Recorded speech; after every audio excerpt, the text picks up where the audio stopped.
But there's something else I'd like to show because uh, there's a lot of other aspects to this game uh, than just like the duels themselves per se. Like you get like your virtual online card collection. You can like do battles both online with others and just alone against the computer. You have your story mode, but you also have quests, and like these will have different slots. And as I said, there's also community quests. In this case, as a community, cast 125,000 colorless spells. That's, since it doesn't say in online matches or something like that, then technically that means you can cast it anywhere. And whenever that times out, then the entire community gets this much each. So that's plus 60, so I'll be getting 60 gold whenever that goes through. This goes through your... You know, it's really weird. I don't think, despite how many cards I've used from other sets, that it's really rated me on anything other than Amonkhet for some reason, which is like the latest that's in Magic Duels. It's not the latest set, but it is the latest that's in Magic Duels, so that they're kind of left off there. But right now this is in maintenance mode, so that's where it goes, and that goes up and down all the time. So it can go all the way from 1 to 40, and fluctuates pretty quickly when it comes to ranking. Like I've definitely hit over 15 before, but it goes up and down pretty fast. But the big thing I was going to show was achievements, because if you're doing this on Steam, you get Steam achievements, and they're like within game, and also Steam tracks that too. So as long as it keeps your like synchronization going, then you can basically have like an absurd number of achievements actually. So, well, this isn't really too bad. This is the most. This isn't the most achievements to look for that I've ever seen before. I don't know which game it would be, but I know I've seen over 100 before in a game, so that's pretty intense whenever you're achievement hunting. But there's a lot of achievements to go over here. I just earned one that's insanely unlikely, and I did not think I was going to get anytime soon. So this is a good time to go over achievements after that fight. Ordeal of Heliod. This is just what you get for completing Gideon's campaign period. Like, you don't have to do anything special. Mind Grind. In Jace's campaign, won a duel by depleting your opponent's library. You will probably be getting that against Alhammerit in the last one, because that's basically how you win that fight, unless you are absurdly lucky with dealing damage. Because he's got even more starting life than Ulamog did. Because he has 40 and Ulamog had 30, so yeah. Necromancer's Assistant, Liliana's campaign, return 3 creature cards from your graveyard to your hand in a single duel. Yeah, that one's surprisingly easier than you might think, because in her campaign she has a lot of resurrection-type techniques. Acolyte of the Inferno, in Chandra's campaign, dealt 10 damage to your opponent with instants or sorceries in a single duel. She emphasizes burn cards, so that helps. Sage Animist. Special, in Nissa's campaign, control a creature with total power and toughness 20 or greater. You may have seen me get a few creatures that high while I was doing the story mode for her earlier. And that's totally how it happened before when I got that one, so yeah. And then there's all sorts of them that's non-specific, like winning like numbers of solo battles, versus battles, which are like online against others. One's based on your rank. Like, as I said, I've hit 15 before and became legend.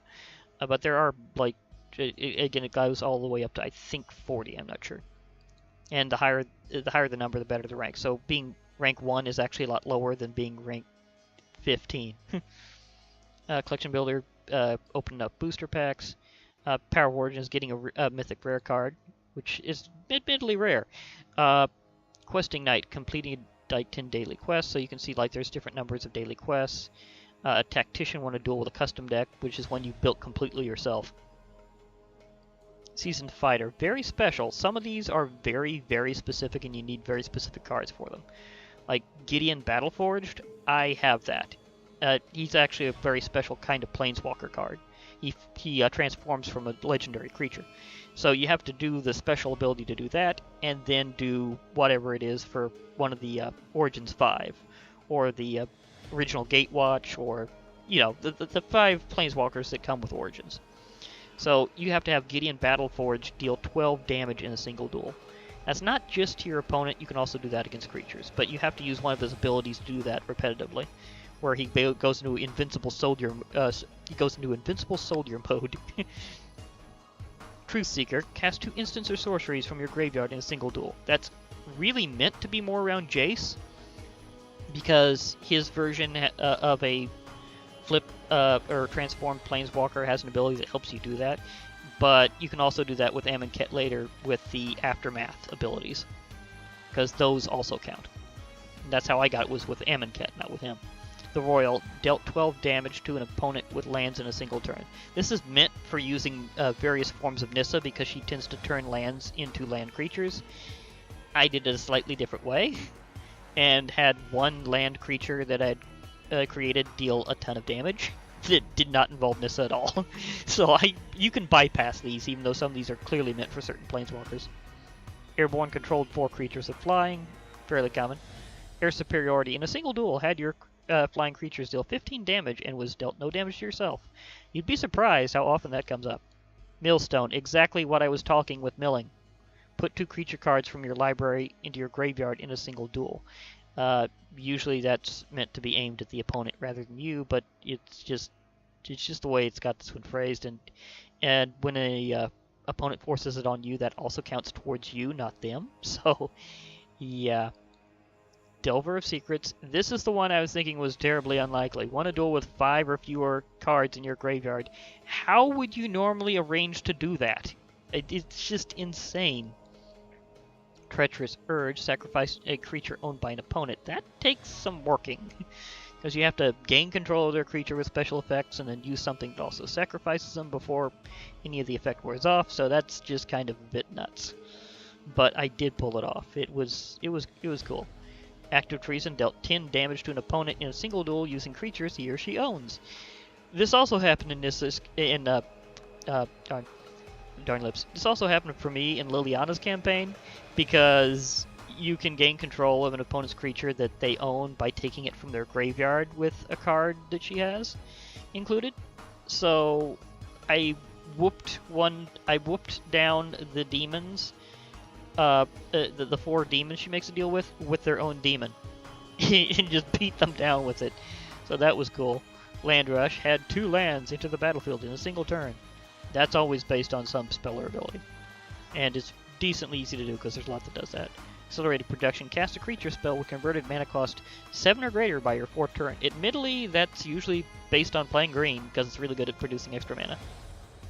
Veteran, a creature you control became renowned. That's a dynamic I may have mentioned before or went over, maybe not, but it's basically, well, it's easy to see on the cards. Tested in battle, had 10 damage or more. Had 10 damage or more dealt to your opponents with renowned creatures in a single turn. That was, again, slightly tricky to set up and involved supercharging 1 creature and then ramming them over with it. So that was how I got that one. Hunting Party, controlled 6 elves. That's at once. That's not just over time. So, and admittedly green has a lot of elves, so that's easier than you might think. 1 in, 1 out. Had a creature enter the battlefield and returned a creature to an opponent's hand on the same turn. Again, that usually involves a spell. Frenzied, starting on your 3rd turn, attacked every turn until you won. Admittedly, that's just how some duels go. So, Relic Seeker controlled 5 artifacts. Again, that's at the same time. You'd be surprised how you can set that up with certain later sets. Thropter Squadron, tapped or sacrificed 5 artifacts you controlled outside of combat in a single turn. That was tricky. More so than you would expect. It involved quite a combo of artifacts for me to pull that one off. Totem Guide, search through your library for an enchantment card. That's, again, always involving a specific card or effect to do that. Auramancer, attached 4 auras to the same creature. I have one that assists with getting more cards, and I just kept drawing auras to enchant them, and then it just went out of control until I got that achievement right in mid-battle. That was cool. Triple Treat, put 3 tokens onto the battlefield in the same turn. Again, always involves some very special effects. So, yeah. Steamrolled, in versus battle, reduced your opponent's life total to 10 or less before your 5th turn. Yeah, I've done that a few times. I literally have qualified for that multiple times over. More with the number of like battles and stuff. These are getting into ones I haven't actually achieved yet, although I'm going towards them. win 500 solo battles, win 100 versus battles, win 500 versus battles, hit rank 30 in ranked, hit rank 40. I think 40 is the absolute highest. The Origins 5. I have not collected all 5 Origins Planeswalkers in-game yet. I'm going towards... I have like 1 left. And so I'm almost there. But it is tricky because they're all Mythic Rares. Ultimate Power of Origins goes along with that. Collect all Mythic Rare cards in Magic Duels Origins. Questing Legend. Complete 500 daily quests. I'm getting there. I've completed a lot of daily quests. Necro Mastery. Return 3 cards from graveyards to the battlefield in a single instep. That is geared heavily towards Liliana in her flip Planeswalker form. Heavily. There is a way I've came up with to bypass it, but if I'm lucky, I won't have to. Because that's going to be tricky.